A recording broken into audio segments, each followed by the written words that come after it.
प्राचीन समय में एक बहुत ही भयानक जंगल था।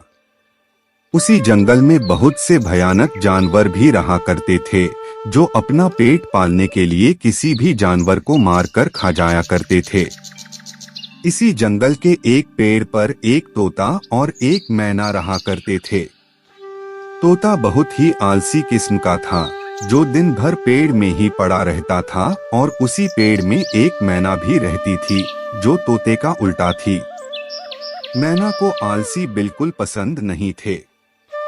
मैना बहुत ही मेहनती थी। एक ही पेड़ में रहने के कारण तोता और मैना के बीच आपस में बहुत लड़ाई हुआ करती थी, जिसके कारण वो दोनों एक दूसरे से नफरत करते थे।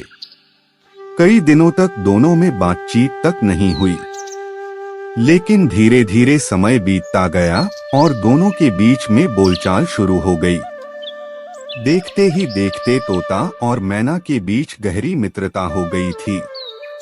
कुछ समय में वह एक दूसरे से इतना घुल मिल गए कि वह एक दूसरे को प्रेम भी करने लगे थे, जो एक दूसरे के बिना एक पल भी रह नहीं पाते थे। समय के साथ साथ तोता और मैना खुशी खुशी अपना जीवन व्यतीत कर रहे थे, लेकिन दोनों ये खुशी मौसम को मंजूर नहीं थी। तभी जब सर्दियों का मौसम आया और ठंड पड़ना शुरू हो गई। देखते ही देखते कुछ ही समय में वहां पर ठंड का प्रकोप अचानक से बढ़ गया, जिसके कारण कुछ ही दिनों में मैना की तबीयत खराब होने लगी। यह देखकर तोता बहुत चिंता में पड़ गया और उसने मैना से कहा कि चलो हम लोग कहीं दूर चले चलते हैं, जहां पर मौसम सही होगा, और वहां पर हम लोग अपने लिए कुछ खाने के लिए भी ढूंढ लेंगे, वहीं पर अपना नया घर बनाएंगे। यहाँ पर अब ज्यादा ठंड पड़ने के कारण खाने के लिए भी फल नहीं मिलेंगे। अगर हम यहाँ पर ज्यादा दिन तक रहेंगे तो हम जिंदा नहीं बचेंगे, जिसके लिए हमें यहाँ से जाना ही पड़ेगा।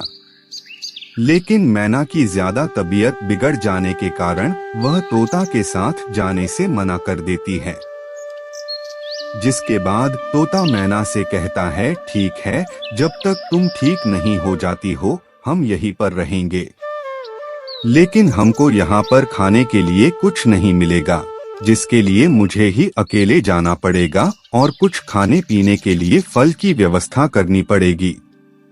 जिसके बाद मैना तोता को जाने का आदेश देती है।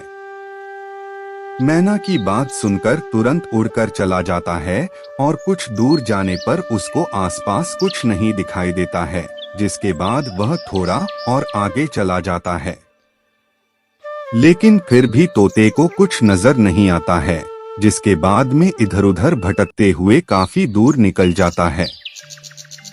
इधर उधर भटकने के बाद वह एक गांव में पहुंचता है, जहां पहुंचकर वह देखता है कि यहाँ के लोगों ने बहुत सारी फलों की फसल लगा रखी है, जिसमें बहुत सारे फल उगे हुए हैं।